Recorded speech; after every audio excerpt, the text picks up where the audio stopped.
బలి మీద పడితే అమ్మో అని గజ్జలు ఎగురుతాం, తలకాయ మీద పడితే కొట్లాటలు, పెదు మీద పడితే ఎక్కువ ఖర్చు, ముక్కు మీద పడితే రోగాలు వస్తాయని నమ్ముతారు. ఉరికిపోయి నిండార తానం చేస్తారు, దేవునికి పూజలు చేస్తారు. ఆ దినం కాలికి చిన్న ముళ్ళుగుచ్చినా అది బలిదోషమే అనుకుంటారు. బల్లి శాస్త్రం అని ఒక ఒయ్యే ఉన్నదంటే మనోళ్ళ నమ్మిక చూడు ఎట్లుందో. మా అక్క బల్లి వార్త అన్నది చూస్తే తొండలేకనే ఉన్నది.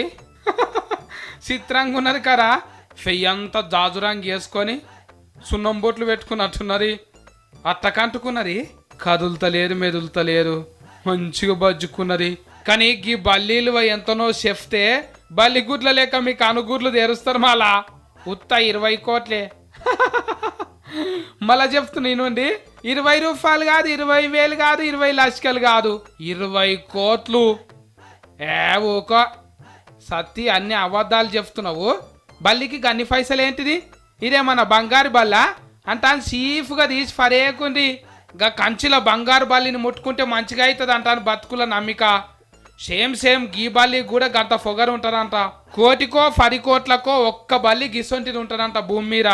మన దేశంలోనే గా అస్సాం రాష్ట్రంలో గీ అన్న అట్టఫెట్టెలు పెట్టి రైలు బండిలో తీసుకుపోతుంటే పట్టుకుంటారు పోలీసు వాళ్ళు.